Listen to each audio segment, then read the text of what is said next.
turn a simple craft store product into a display cute enough for your favorite boutique. Clay and cookie cutters are all it takes to make a collection of ghosts that you'll want to display, and best of all, these show off your child's personality.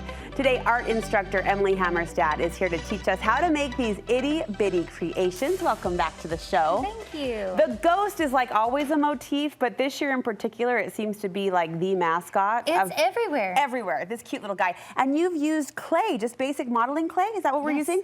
So we're gonna start with some air dry clay. And yes, it is just basic clay you can get at Walmart. And then we're gonna start using some Model Magic after that. Okay, what's project one? Show us, teach us. Okay, so first off, you're gonna take a ball that's about yay big, and you're just gonna flatten it out. You can use your hands to kind of flatten it out, or if you've got the space and capacity, you can roll it out. Okay. And my suggestion with it, if you're gonna roll it out, is that you actually set out two objects that are the same height. So that in between, as you're rolling, it's gonna stop right where you want it to stop, and you're gonna have an even layer. Oh, smart. Okay, got it, got it. So now we've got ours rolled out right here so you can kind of see what it looks like.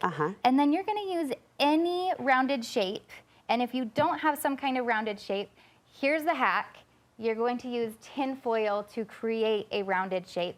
The big key though is make sure that it's really, really tight. Okay. So that it doesn't stick to your clay. And you can also use wax paper on top of your shape. For a more smooth finish. So yes. I mean, I do find myself hoping and wishing that everyone has a mini mason jar as cute as this, but nice to know the aluminum foil will do the job as well. And then we kind of melt, fold it around? Yes, and this is the best part because when you are putting it on, so I'll show you on this and then we'll actually move over to the tin foil. Okay. You just are going to literally fold it right over, and then it already starts to make this wavy pattern for you. So it's ghost already, hem. Yes, it's already perfect for it. But right I guess now ghosts we're don't just have hems. I guess they're invisible, but you know. the ghost. The bottom line. Yeah, there you go. They're the lace trimming, whatever you want to say. Sorry. Then we're gonna add eyes to it, and so you will kind of want to get where you want your eyes in your mouth to be. So by putting it over, we can kind of see where we want it to go, and then we can pull it back off.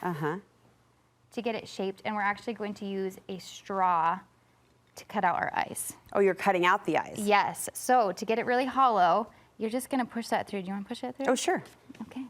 I would say yes to that. Okay, so one, and then one right here-ish. Yeah, Does that look right?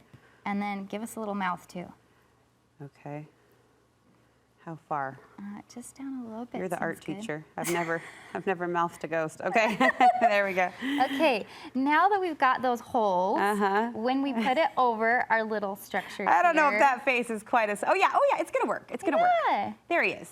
There he is. And then you can just kind of move it around and say your tinfoil's not tall enough or your jar's not tall enough. You're just gonna adjust. You can add a higher one. See, like we're just gonna switch it over. But where you leave him, he will stay. Yes. So we get it, we shape it. So you can bend the edges and kind of move it around, manipulate it to the shape that you want. And then once you've got it settled, you're just gonna leave that for a couple days. Cute. And it will dry for you. You'll get your perfect little ghost.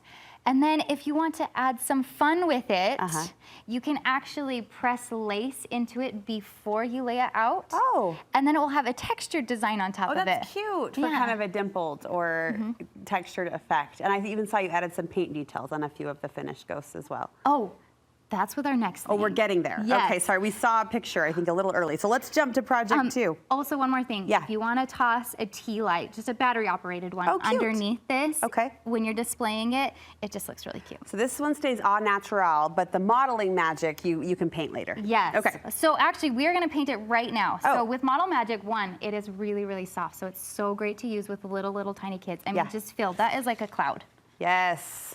It's just so much softer than the other clay. This is therapy. It's not as sturdy. Okay. But it's a great one to do with your little kids. Okay. So with this, you actually are going to color it right away by using markers.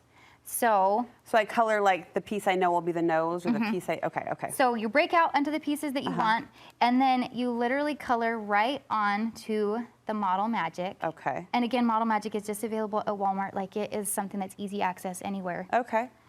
And then once I've got it colored in, I actually fold it together to get that color to blend throughout my whole thing. And I just keep adding until I get the color that I want. Okay, so it's kind of like you're working as if you were working paint through a medium. You're just kind of working it through the clay and a little bit on your fingers too. Yes, knead and fold that in until you've got your perfect little look.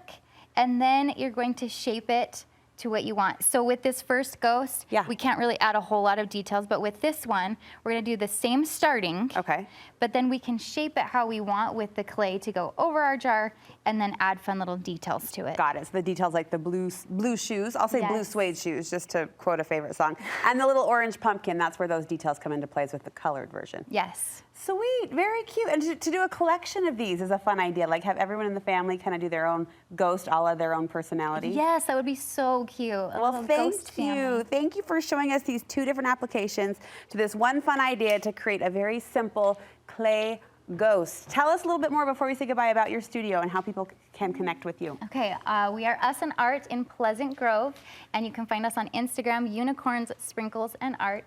We're an educational art studio for kids and adults from 3 all the way to 103. I love it. Awesome. Thank you so much. Good job. Good job, Emily.